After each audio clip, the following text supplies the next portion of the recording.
TV7 Israel News is made possible thanks to your generous donations.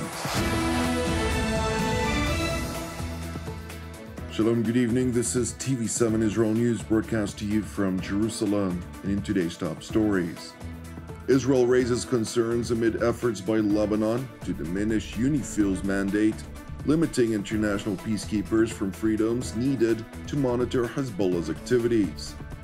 Iranian Foreign Minister Hossein Amir-Abdollahian meets with Saudi Crown Prince Mohammed bin Salman in Riyadh, as Tehran and Riyadh are seeking to deepen bilateral cooperation.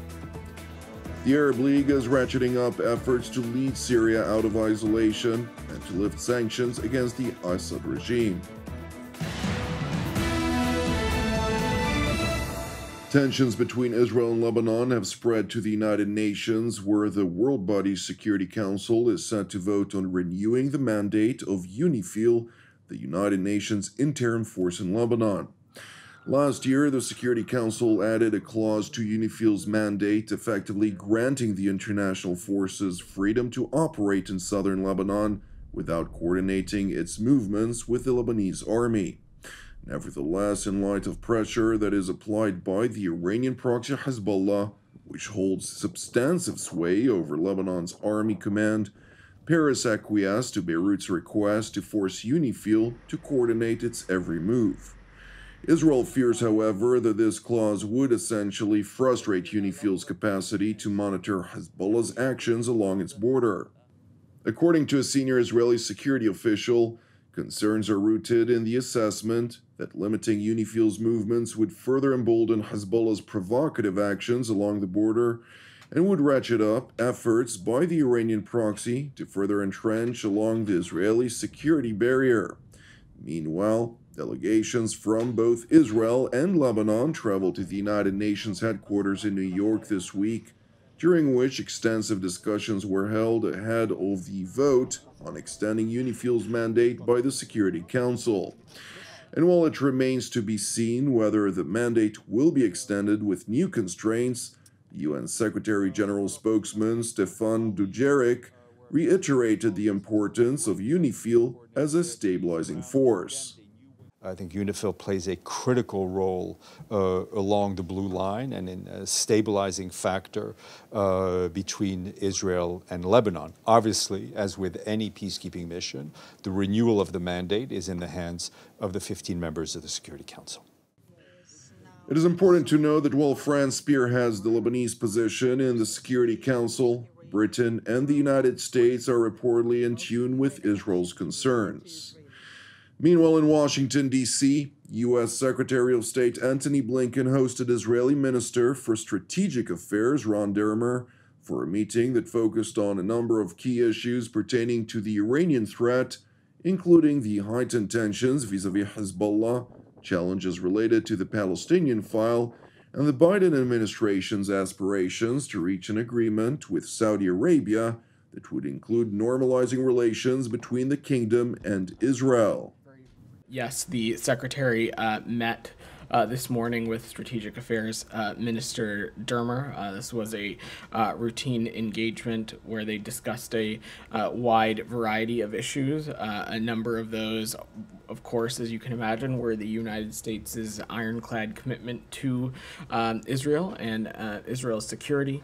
They, of course, talked about the importance to de-escalate tensions and the United States' commitment to a two-state solution. They also discussed regional challenges like the continued threat posed by Iran and its proxies, and as well as they discussed Israel's further integration into the region as well.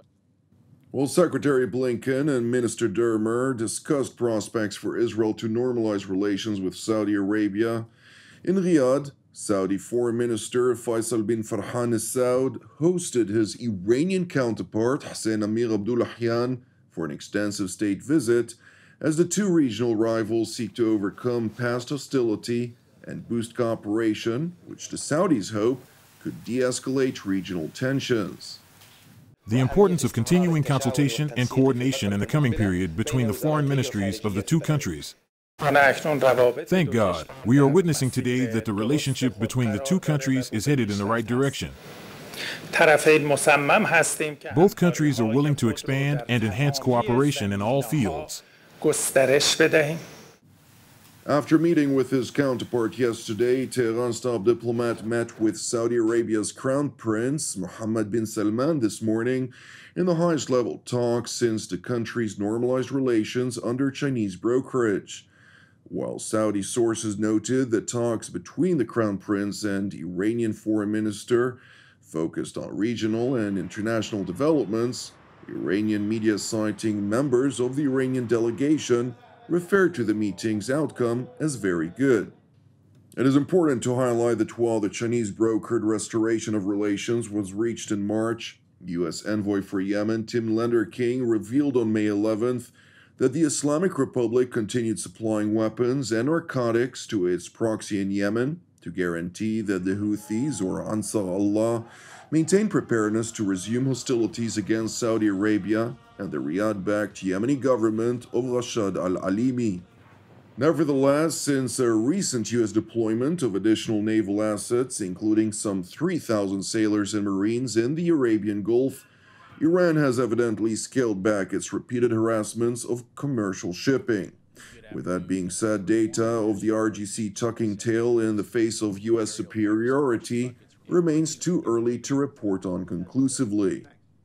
We do believe that we are having a deterrent effect by working closely with our allies and our partners in the region, but it's something we, of course, have to stay after, which is why we located some additional assets in that region. But again, this is something that we'll continue to monitor. Our hope would be that the trend would be downward, but ultimately that's up to Iran. In the meantime, we're going to do everything that we can to ensure the safety and security in the region and the continued ability of commerce to transit the Strait of Hormuz unimpeded. It is important to stress that the U.S. naval deployment to the region's strategic waterways is regarded by Washington's partners and allies as a very positive and long overdue contribution to regional security. Nevertheless, the Biden administration's history of inept activities throughout the region, including its decision to revoke the designation of Ansar Allah, or the Houthis, from the foreign terrorist organizations list during Biden's first month in office, alongside an unyielding obsession to revive the 2015 nuclear agreement with Iran, the signaling out of Saudi Arabia for alleged human rights abuses, while in tandem designating Qatar as a major non-NATO ally, had triggered a number of regional policies in motion, which are in contrast to U.S. interests in the greater Middle East and beyond. Among others, despite Washington's voiced objections, the Arab League continues to hold meetings with Syria's Assad regime as part of a regional effort by Arab countries to get Damascus out of isolation. The latest such meeting took place earlier this week on Tuesday, when the foreign ministers of Egypt, Saudi Arabia, Iraq, Jordan, and Syria met in Cairo to deliberate ways of revitalizing relations with the Assad regime. من الناحية الإجرائية اتفق أعضاء لجنة الاتصال بأن From a procedural aspect, the Ministerial Committee agreed to hold meetings of experts to prepare for upcoming meetings, and for there to be periodical meetings to keep up momentum and coordination with the Syrian government on all aspects of the crisis. السورية لتناول كافة أبعاد الأزمة وسلم لوزير الخارجية السوري مستند متضمن لبعض الأفكار والمقترحات. The Syrian foreign minister was handed a document including some ideas and suggestions, specifically with regards to dealing with humanitarian issues, and that through the Syrian government's response to all the concerned parties, there will come to this regard a mechanism to encourage the Syrian government to continue working towards these issues, including the matter of refugees, humanitarian matters, as well as the delivery of aid, and that there should be an understanding that would be translated to measures leading Syria out of its isolation and the lifting of some of the sanctions imposed on them. سوريا من عزلتها ومن بعض العقوبات المفروضة عليها. It's important to highlight that Syria and its president Bashar al-Assad had been widely isolated over the brutal crackdown on demonstrations which erupted against the Assad regime in 2011, but the deadly earthquake that hit Syria and Turkey in February this year fast-tracked the resumption of ties with the Arab world. Thank you for watching TV7 Israel News. I would like to once again point out that TV7 Israel is a donation-based ministry. Therefore, if you're blessed by our productions and would like to help support keeping TV7 Israel on air, please consider making a donation. You can do so by visiting our website at www.tv7israelnews.com. Separately, I would like to encourage you, pray for the peace of Jerusalem and salvation of Israel. I'm Jonathan Essen, wishing you a Shabbat Shalom u'Mevorach, and God willing, we'll see you again on Monday at the same time.